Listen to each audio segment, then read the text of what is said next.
Hey, so I want to do a quick review on this Milwaukee 3-inch cutoff saw that I bought kind of on a whim. It was on sale. I saw it online. It came with a tote bag, a charger, a 4-amp M12 battery, a couple cutoff wheels, and this awesome adjustable guide and dust collector. And I thought, you know what, the price was decent, and like maybe I can use it for trimming some backsplash tile instead of running out to the wet saw or something like that. What the heck, I gave it a shot. I'm amazed at what I've been using it for here, prepping this kitchen, and that's what I wanted to kind of show real quick. So first of all, the saw itself, it's super compact. It doesn't give you a lot of kickback or anything. It's got the dust collector. It's got a forward and reverse, so you can actually run it in both directions. But the thing I'm blown away with here is using it to cut this plaster out of this wall. That it just made it super easy, and more importantly, crazy clean.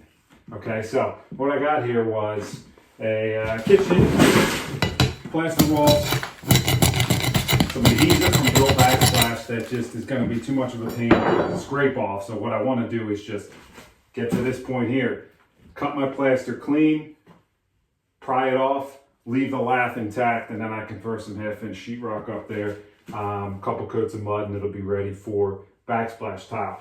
I would normally tackle this job with my 4.5-inch Milwaukee angle grinder, which is an awesome tool. The problem, as many people know, is it makes a crap load of dust. The whole room, the whole house will be covered in very fine plaster dust unless you have a helper who can stand there with a vacuum right next to you, sucking it up. I'm usually working alone, so that's not an option.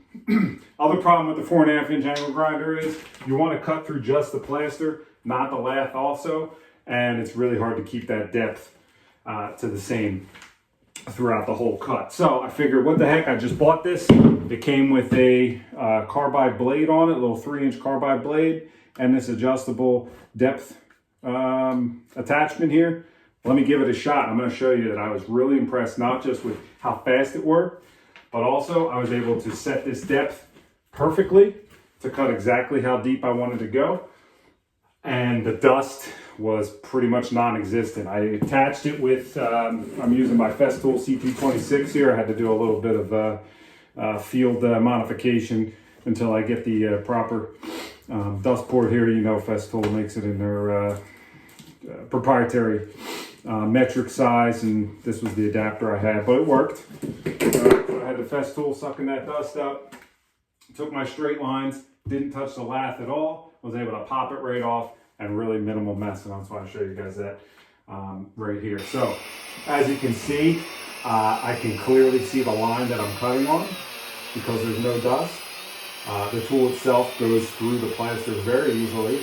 And the other nice thing about this versus the angle grinder is you're a lot more in control because it does have less power. So, you know, there's no doubt about that. But the angle grinder has a tendency to torque on you and kind of, you know, you have to control it with 2 hands. I was able to do this very easily, one-handed cutting, and stay on that line. And again, the cloud of dust was non-existent. So, wouldn't have expected to use it for this purpose. Again, I bought it for just cutting, trimming tile out.